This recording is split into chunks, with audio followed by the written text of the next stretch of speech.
말씀 보시겠습니다. 디모데후서 2장 14절부터 19절에 있는 말씀입니다. 신약성경 344페이지에 있는 디모데후서 2장 14절부터 19절 말씀을 교독하도록 하겠습니다. 14절 먼저 읽어드리죠. 너는 그들로 이 일을 기억하게 하여 말다툼을 하지 말라고 하나님 앞에서 엄히 명하라. 이는 유익이 하나도 없고 도리어 듣는 자들을 망하게 함이라. 너는 진리의 말씀을 옳게 배변하며 부끄러울 것이 없는 일꾼으로 인정된 자로 자신을 하나님 앞에 들이를 유지하라. 망령되고 헛된 말을 버리라. 그들은 경건하지 아니함에 점점 나아가나니 그들의 말은 악성 종양이 퍼져나감과 같은데 그 중에 후민됨과 그들과 있느니라. 진리에 관하여는 그들이 그릇되었도다. 부활이 이미 지나갔다 하므로 어떤 사람들의 믿음을 무너뜨리느니라. 그러나 하나님의 경고한 손을 쳤으니 인신이 있어 이르시되 주께서 자기 백성을 하신다며 또 주의 이름을 부르는 자마다 이에서 떠날지어다 하느니라. 아멘. 14절 말씀을 보시면 말다툼을 하지 말라 그렇게 이야기합니다. 말다툼을 하지 말라고 하면서 그 뒤에 더 강하게 말씀합니다. 말다툼을 하지 말라고 하나님 앞에서 엄히 명하라. 사도 바울이 후배 젊은 목회자에게 근거해 주는 말씀입니다. 교회에서 교인들이 성도들이 말다툼을 하지 않도록 하나님 앞에서 엄히 명하라 그렇게 이야기하고 있습니다. 사람이 사는 곳에는 어디나 다툼이 있습니다. 다툼 없는 데는 없습니다. 당신 없이는 못 산다고 그래서 사랑해서 결혼해서 사는 부부도 부부싸움 많이 합니다. 여러분들 다 경험 있죠? 예, 부부싸움 하게 되는 것입니다. 부모와 자식 간에 내 아들을 내 딸을 위해서 내 목숨도 내놓겠다 그렇게 낳아서 키우고 있는 부모와 자식 간에도 말다툼이 있고 형제 자매 간에도 말다툼이 있습니다. 너무나도 친한 친구와도 의견이 상충될 때가 있습니다. 직장 생활하는 동료들하고는 싸움이 많죠. 개인적으로 뿐만 아니라 여당 야당을 보세요. 맨날 싸웁니다. 저녁에 뉴스 보면은 항상 싸웁니다. 안 싸우고 지나는 때가 거의 없는 것 같아요. 국가 간에도 싸움을 해서 지금 우크라이나 전쟁이 3개월이 지나도 지금 끝나지 않고 이렇게 진행이 되고 있습니다. 성경을 보면 성경에는 좀 다툼이 없어야 될 텐데 성경에도 보면 하나님을 믿는 사람들이 반복해서 다투고 있는 것을 보게 됩니다. 심지어 가인은 자기 동생 아벨을 죽이기까지 합니다. 형이 동생을 죽입니다. 아브라함은 자기 조카 롯을 데리고 가나안 땅으로 갔는데 왜 조카 롯을 그렇게 챙겼느냐 하면은 그 롯의 아버지가 죽었습니다. 그러니까 아브라함의 형제가 죽은 거예요. 그래서 자기 아들처럼 여기고 롯을 양육하고 키우고 데리고 다녔는데 나중에는 서로의 그런 이익이 상충되니까 자기들 목자들끼리 막 싸우는 거예요. 그래서 결국은 롯이 아브라함을 떠나게 되는 그런 결과를 가져오게 됩니다. 에사하고 야곱은 같은 날 태어난 쌍둥이 형제임에도 불구하고 자주 다투었습니다. 나중에는 야곱이 형한테 큰 잘못을 하고는 죽을까 봐 야반 도주를 하는 것을 볼 수가 있습니다. 요셉의 형들은 요셉을 노예로 팔아버리기까지 사이가 안 좋았습니다. 다윗은 보세요. 아들 압살롬이 다윗을 죽이려고 그렇게 해서 도망다니는 것을 볼 수가 있습니다. 그것뿐만이 아니고 전쟁 이야기가 성경에는 수도 없이 나옵니다. 가나안 땅을 정복할 때 또 그 이후에 사사시대에 사사시대는 전체가 다 전쟁 이야기입니다. 예수님의 제자들은 어떻습니까? 하나님의 아들 예수님께 배웠으니 이 다툼을 극복했어야 되지 않겠습니까? 그런데 복음서를 읽어보세요. 제자들이 같이 막 언쟁을 합니다. 소리 지르면서 막 언쟁을 합니다. 예수님이 말려야 할 정도로 니네들이 길에서 아까 막 다투던데 왜 다투었냐 물었어. 다투는 이유가 다른 게 아니에요. 누가 크냐 이거 누가 크냐. 가만 보니까 주님이 위대한 분인데 나중에 왕이 되실 것 같은데 주님이 왕이 되면 누가 좌의정 우의정 하느냐, 누가 국무총리하고 외교부 장관하고 할 거냐, 이런 걸 가지고서 막 다투서 우리가 생각하면 참 유치할 것 같은데 그런데 그 유치한 게 우리에게도 있어요. 말다툼을 하는 이유가 뭘까요? 그것은 생각이 다르기 때문에 그래요. 내 생각은 이건데 네 생각은 나하고 다르다. 그러니까 다툼이 생기는 거죠. 내가 주장하는 것은 이건데 너는 다른 걸 주장하는구나. 그래서 다투게 되는 것입니다. 그리고 이익과 상충될 때 손해보지 않으려고 다투게 되는 그런 결과들을 가지고 오는 것이죠.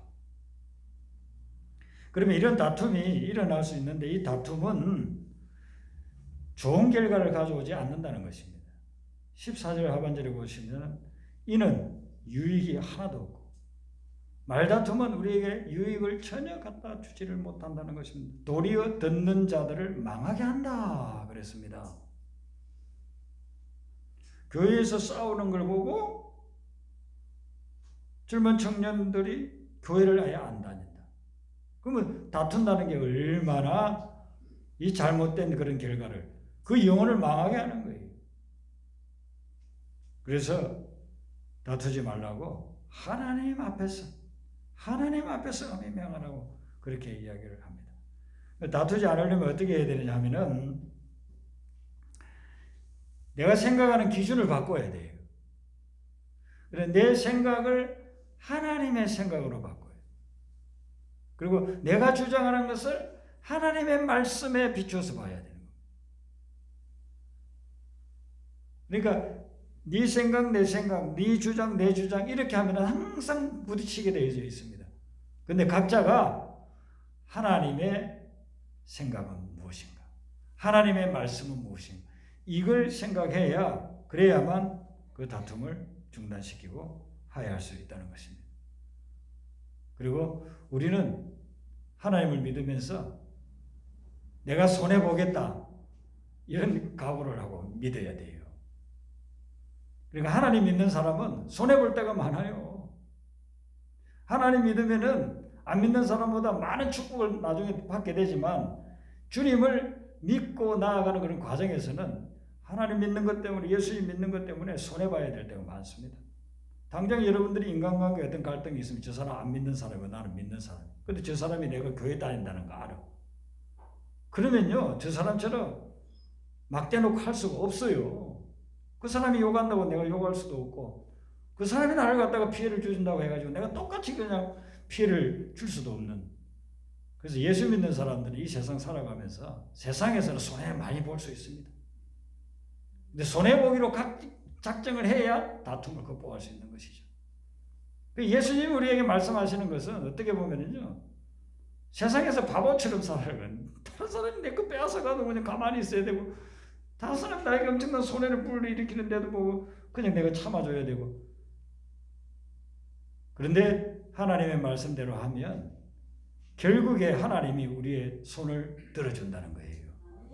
하나님 말씀대로 하면 마지막 승리를 반드시 믿음의 사람이 하게끔 주님이 그렇게 인도해 주신다는 겁니다. 솔로몬은 왕이 되었을 때 고민을 많이 했어요. 지금까지는 나 혼자 내 신앙생활 잘하면은 그걸로 되는데 이제는 왕이 됐으니 자기 이하에 수많은 백성들이 있잖아요. 유럽에 가면 작은 나라가 있는데 작은 나라라도 500만, 600만 명대예요. 고대 국가에서는 뭐 지금처럼 그렇게 백성들이 많지는 않았지만은 만약에 100만 명이 됐다고 치자고요. 100만 명의 생명을 내가 좌지우지할 수 있는 거예요. 내가 제대로 정치를 잘하면 이 사람들을 잘 보호하고 그리고 부강시키고 잘 먹고 잘 살게 해줄 텐데 내가 잘못하면 이 사람들에게 큰 위기가 오고 외세가 침략해가지고 이 사람들 생명도 잃어버리고 가족들도 다 잃어버릴 수도 있는 거예요. 솔로몬이 그런 고민을 하다가 무엇이 가장 필요할까? 이들을 잘 정치를 하려면 무엇이 가장 필요할까? 고민하다가 내린 결론이 뭐냐면요, 하나님의 지혜를 가져야 된다는 거였어요. 하나님의 지혜를 가져야만 내가 이 백성들을 잘 통치해서 내가 재임하고 있는 기간 동안에 이들이 정말 가난도 극복하고 질병도 극복하고 불행을 극복해서 행복하게 사는 그런 백성이 되지 않겠는가. 그래서 하나님께 지혜를 구해가지고 지혜를 얻었는데, 솔로몬이 하나님의 지혜를 어떤 지혜를 얻었는지를 그 예를 보여주는 게 열왕기상 3장에 나오거든요. 열왕기상 3장 16절부터 보면은 교회 다니는 분들이 일반적으로 다 알고 있는 사건이 나와요. 이스라엘에 창녀가 둘이 있었는데 이 창녀가 애를 낳습니다. 그리고 한 사흘 후에 친구 창녀가 또 애를 낳습니다. 근데 밤에 자다가 한 창녀가 자기 애가 있는 줄도 모르고 캄캄하니까 거기에 그냥 잤는데 압사해서 애가 죽었어요. 자다 보니까 애가 죽은 걸 알았습니다. 옆에 있는 창녀는 잠자고 있네. 애를 바꿔치기 했습니다. 죽은 애를 그 품에다 갖다 놓고, 그리고 살아있는 애를 제가 데려와가지고, 그리고 밤이 지나고 아침이 되어서 저쪽 창녀가 이제 자기 애 젖을 먹이려고 하는데 애가 움직이질 않아요. 보니까 죽었네요. 근데 자세히 보니까 자기 애가 아니에요. 그럼 왜 네 애를 이렇게 바꿔치기 했냐니까 아니라는 거예요. 그 애가 네 애고 살아있는 애가 네 애라고. 그렇게 자꾸 고집을 피웁니다. 안 되니까 왕에게 간 거예요. 솔로몬 왕이 그걸 다 듣고서 기가 막힌 판결을 하지 않습니까? 서로 살아있는 애가 자기 애라고 하니까, 그러면 밑에 있는 신하에게 이야기합니다. 칼을 가져와라. 칼을 가져와서 살아있는 아이를 딱 반으로 갈라라. 그리고 반반씩 나눠주라. 진짜 엄마는 속에 막 불이 탑니다. 왕이야, 제가 저 아이를 가지지 않아도 좋사오니 죽이지는 마세요. 저 여자한테 산채로 저 아이를 주세요. 저쪽 여자는 뭐라고 합니까? 네 것도 내 것도 되지 않게 잘라서 반반씩 나누자. 그렇게 합니다. 솔로몬 왕이 딱 듣고서 죽이지 말라고 하는 여자가 진짜 엄마구나. 딱 판결을, 명판결입니다. 근데 그 명판결을 하고 난 후에 마지막 부분에 보면은 뭐라고 말씀이 되어져 있느냐, 28절에, 열왕기상 3장 28절에 이렇게 이야기해요. 이는 하나님의 지혜가 그 속에 있어 판결함을 봄이더라. 솔로몬이 이렇게 기가 막히게 판결을 한 이유가 뭐냐면은 그의 머릿속에 하나님의 지혜가 있었기 때문이라 그런 거죠. 그래서 서로 아이를 놓고서 싸우고 다투고 하는 그것을 딱 한마디로 해결했는데, 그것은 하나님의 지혜, 하나님의 말씀이 임하니까 그것이 딱 판결이 되더라 하는 것이죠. 우리가 삶을 살아가면서 의견 충돌이 일어납니다. 서로 말다툼 하게 됩니다. 가정에서 여러분들 서로 의견 충돌이 되면은 하나님의 말씀은 뭐라고 하시는가, 거기에 귀를 기울이시기 바랍니다. 하나님의 말씀으로 돌아가면 우리가 별거 아닌 거 가지고 이렇게 다투었구나, 그렇게 알게 돼요. 또 내가 100% 옳고 저 사람이 잘못됐다 하더라도 다툼을 피할 수 있는 지혜를 하나님의 말씀이 우리에게 주신다는 겁니다. 그래서 말씀을 여러분들이 묵상하고 말씀을 매주 나누는 게 너무나도 중요합니다. 우리 한솔이가 지금 옆에서 애들 가르치고 있습니다만은 어떤 때에 저는 좀 밤늦게 자는 그런 타입입니다. 그래서 목회하면서 새벽 기도하기가 쉽지 않았어요. 근데 이제 지금은 수십 년 하다 보니까 습관이 돼서 그때만 되면 그냥 잠이 자동적으로 깨집니다. 근데 밤늦게 이렇게 성경 보고 기도하고 있으면 간혹 와요. 와가지고 아빠 내가 좀 고민이 있어요. 한번 들어보시고 좀 해결책을 알려주세요. 그래요. 그래서 들어보면 어릴 때도 그랬어. 어릴 때도 중고등학교 다닐 때도 요즘도 그랬는데 요즘도 자기 혼자 아무리 생각해도 고민되는 게 있으면 와서 이야기. 그래 뭐냐 이야기해봐라. 이야기를 다 들어보면 제가 들으면서 그러죠. 하나님이 지혜를 주세요. 그래 들어보면 그렇게 심각한 고민할 필요가 없는 말씀 같아. 그래서 너 이렇게 하는 게 좋을 것 같네. 그렇게 하면 맞아 아빠 고마워요 하고서 이제 가서 이제 잠을 잔다고요. 여러분 우리 인생에 많은 고민거리 문제들이 있는데 그것을 그냥 내 생각에 갇혀서만 있으면요 이게 해결이 안 돼요. 그때마다 여러분들은 하나님의 지혜를 구하시길 바랍니다. 말다툼 할 수밖에 없는 상황도 있어요. 그런 때에 하나님 앞에 기도하세요. 하나님, 이 정말 말다툼 할 수밖에 없고 싸울 수밖에 없는 상황인데 어떻게 하면 말다툼 안 할 수 있죠? 하나님 이 문제에 대한 지혜를 주시옵소서. 그렇게 기도하고 또 말씀을 읽으면서 묵상하면 거기에 하나님의 해결책이 기다리고 있을 줄로 믿습니다. 네. 오늘 이 말씀에 보면은요, 전체 본문에 계속 이 말에 대한 이야기가 나오는 16절 말씀 한번 보세요. 망령되고 헛된 말을 버리라. 그 말이 어떤 거냐? 17절에 보니까 그들의 말은 악성종량과 같다 그랬어요. 참 무서운 말입니다. 우리가 하는 망령되고 헛된 말들, 그릇된 말들이 악성종량과 같다. 악성종량이 뭐냐? 궤양이고 이 세번역에서는요 암이라고 표현을 하고 있는 거예요. 망령되고 헛된 말, 그릇된 말, 잘못된 말은 이 말다툼을 일으키는 이런 말은 우리 생명을 죽이는 암과 같다. 그래서 이런 말들을 하고 이런 말들을 들으면 영적인 죽음이 오는 겁니다.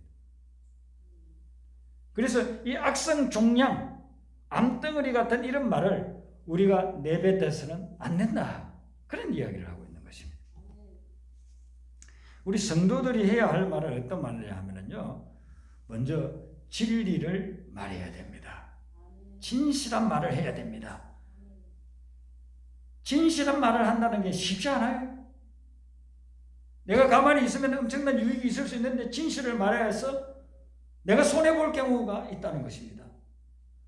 법정에서도 증인들이 이야기하는데 그게 다 진실인 거 아니에요? 거짓을 증언할 때가 많습니다. 나중에 보면 드러나지 않습니까? 그런데 이 거짓말은 그 거짓말을 관련된 사람에게 엄청난 상처를 줍니다.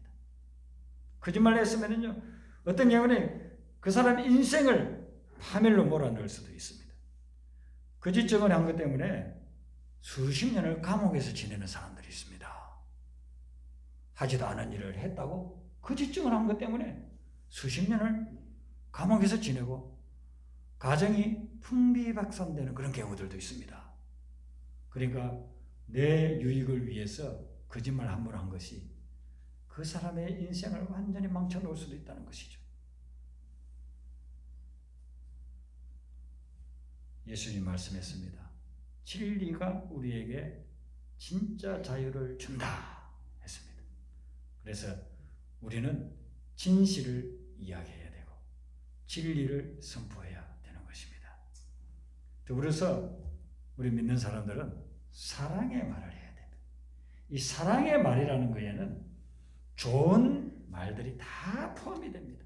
위로하는 말, 격려하는 말, 소망을 주는 말, 긍정적인 말 이런 것들이 다 포함이 됩니다. 유럽에 유명한 성악가가 있습니다. 이 성악가가 초등학교 다닐 때에 레슨하는 분을 만나러 갔습니다. 자기가 성악가가 되고 싶은 꿈을 가지고. 근데 한번 쭉 발성하는 거, 노래 부르는 걸 들어보더니만은 이 레슨하는 분이 뭐라고 얘기했느냐면 너는 발성하는 것을 보니까 절대로 성악가가 될 수 없다. 그러니까 이거 성악가 되고자 하는 꿈을 버려라 했습니다. 너무 절망이 됐습니다. 집에 돌아와가지고 엄마한테 이야기합니다. 엄마, 저를 레슨해 주는 분이 나는 절대로 성악가가 될 수가 없대요. 제 목소리가 그러대요. 그래 풀이 죽어서 그런 말을 합니다. 내가 엄마가 이야기했습니다. 아니야, 너는 다른 사람이 갖지 못한 특이한 음성을 가졌어. 그러니까 너는 얼마든지 훌륭한 그런 성악가가 될 수 있다. 절대로 좌절하지 마. 엄마가 계속 아이에게 그런 격려를 해줬습니다. 엄마의 그 격려의 말 때문에 이 아이는 레슨을 받지 않고 혼자서 성악을 했어요. 요즘 같으면 유튜브에 뭐 그런 방법들이 있지만 옛날에는 유튜브도 없는데 그렇게 해서 이 사람이 유럽의 최고의 성악가가 됩니다. 나중에 엄마의 그 격려해주는 그 말씀, 그것이 그 아이의 미래를 갖다가 살린 거예요. 사랑의 말이 그만큼 힘이 있습니다. 사랑의 말은 사람을 살립니다. 그래서 여러분들이 이번 한 주간 동안 살아갈 때에도 사랑의 말을 하시고 사랑의 말만 들으시기를 바랍니다. 여러분에게 어떤 게는 절망하고 좌절하게 하는 그런 말들을 막 할 때가 있습니다. 절대로 절망하고 좌절하지 마세요. 그런 말들은 아예 기전에 들어오자마자 차단시키고 사랑의 말만 들으시기를 바랍니다. 그럴 때 그 사랑의 말이 여러분의 인생을 변화시키는 놀라운 능력을 발휘하게 될 줄로 믿습니다. 칭찬하고 축복하고 위로하고 격려해요. 그래야만 살아갈 수 있는 거예요. 제가 블라디보스톡에 단기 선교를 한번 간 적이 있습니다. 원래 제가 잘 모르는 목사님을 친구 목사님 통해서 그렇게 갔는데 거기 가보니까 제가 친한 친구가 사역했던 곳에 그 남편은 건강이 안 좋아가지고 저 베트남에 가서 요양을 하고 있고 사모님 혼자서 사역을 하고 있는 데가 있더라고요. 그래서 우리 갔던 한 6명의 목회자들이 거기 가서 우리가 사모님을 좀 위로하고 격려해드리자 그렇게 해서 갔습니다. 가서 보니까 참 열악한 환경 속에서 선교를 하고 계셔요. 그 남편하고 둘이 왔다가 남편이 건강이 안 좋아가지고 가고 혼자서 그분들은 또 사이에 애가 없어가지고 딸 아이를 하나 입양해가지고 거기에서 이렇게 지내면서 선교 사역을 하고 있더라고요. 그래서 그날 밤에 우리가 거기 가서 기도해드리고 위로해드리고 또 뭐 목회자들이 물질이 많지는 않으니까 그래서 조금씩 헌금해가지고 헌금도 해드리고 했습니다. 그리고 와서 이제 얼마 안 있어서 그 남편은 건강이 안 좋아가지고 돌아가셨어요. 그래서 제 생각에는 그분이 이제는 한국으로 돌아오시겠구나 그렇게 생각했습니다. 왜냐면 이제 남편도 돌아가셨고 그 딸 둘하고서 아무도 아는 사람도 없는 데서 거기에서 사역을 한다는 게 불가능하잖아요. 그런데 장례식 때 왔길래 만나서 우리가 또 위로도 해주고 했어요. 근데 참 대단한 것은 남편이 돌아가셨는데 이제는 내가 남편 목까지 다 해서 선교하겠다고. 그래서 지금도 블라디보스톡에서 남아서 거기에서 큰 여건 가운데서 선교를 하고 계셔요. 친구 목회자들이 가서 기도하고 위로해드리고 격려해드린 것이 그분에게 큰 힘이 된 겁니다. 그래서 그곳에서 그 열악한 상황 속에서도 딸 아이 하나 데리고 지금까지도 목회하고 있어요. 그래서 제가 매일 새벽마다 그 사모님을 위해서 기도합니다. 여러분 우리가 삶을 살아가는 데 있어서는 너무나도 힘들고 어려울 때가 많아요.